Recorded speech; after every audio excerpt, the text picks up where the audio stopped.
Nagbabala naman ang COMELEC na posibleng ma-disqualify mga kandidatong tumatanggap ng foreign funding.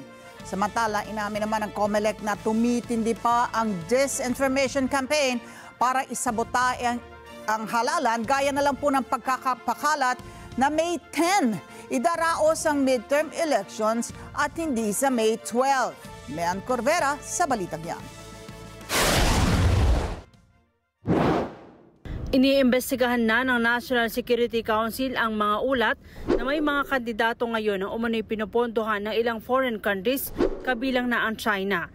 Sa pagdinig ng Special Committee on Philippine Maritime and Admiralty Zones sa mga umano'y kaso ng espionage ng China sa Pilipinas, tumanggi ang NSC na magbigay ng pangalan o listahan ng mga kandidato dahil sa isyu ng national security. As I said, Mr. Chairman, this is a matter of national security, and therefore the National Security Council is currently looking and working with other various government agencies. Kaya ang tanong ni Senator J.V. Ercito, ano po pwedeng aksyon ng COMELEC? Meron ba tayong basihan kung pwede silang disqualify dahil sila tumatanggap ng assistance mula sa isang foreign sa banyaga, no? Sagot ng COMELEC, maaring ma-disqualify ang mga kandidato. Pero hihintayin muna ang resulta ng investigasyon ng NSC. Hihingi rin sila ng tulong sa Bangko Sentral ng Pilipinas para makita ang flow ng pera para mapatunayan kung nanggaling sa ibang bansa ang tulong pinansyal sa mga kandidato. So sana po sabi namin, when it comes to the anti-money laundering, maipatupad natin na maayos, makita namin yung flow ng pera. Ang problema po kasi kapag yung pondo na o pera nanggaling na sa mga negosyante o negosyo na nandito na sa Pilipinas, yan po, napakahirap po nating matrace yan kung tutuusin. So, but that is a ground to disqualify a candidate for receiving support in whatever form galing sa labas, kahit nga po sa former Filipino citizen na hindi na Filipino, and therefore hindi na po sila Filipinos, and therefore foreign nationals na po sila. Kaya kahit sila, hindi sila pwedeng magbigay ng kahit na anong tulong pinansyal o anumang klase ng tulong. Maaari naman anya silang magsagawa ng hiwalay na investigasyon. Kapag anya napatunayan ang pagtanggap ng kandidato ng foreign funding, madidiskwalipika ito, at kapag partido ang tumanggap, lahat ng kandidato maaring madisqualify. Kahit nanalo na anya ang isang kandidato, pwedeng hindi iproklama ng COMELEC. Pero umapila ang COMELEC sa Senado na magkaroon ng regulasyon sa social media lalo na sa campaign period dahil sa problema nila ngayon sa disinformation campaign.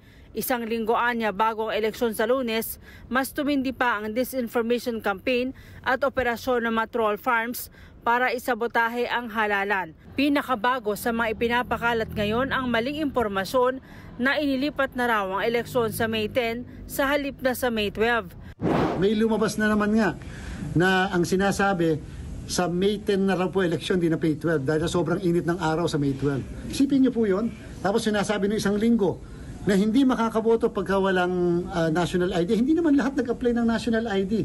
At hindi lahat mayroon ng national ID. Isipin niyo po, kung hindi kagad kami sumagot at napalaganap natin yung informasyon na yan, maniniwala ang tao, hindi na lang ako boboto. Kasi wala akong national ID. So anong purpose yung nagkakalat? Pababain ang bilang ng boboto sa araw ng eleksyon.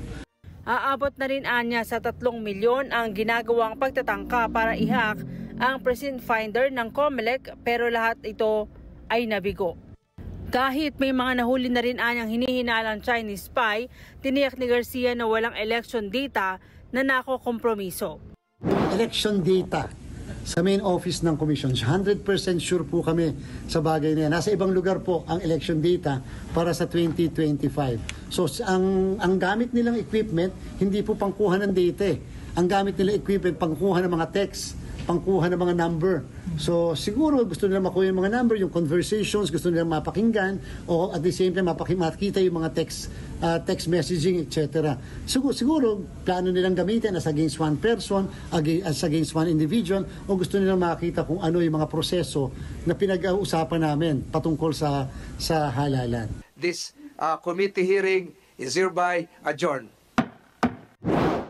Mean Corvera para sa Mata ng Agila, matatag, matapang, matapat.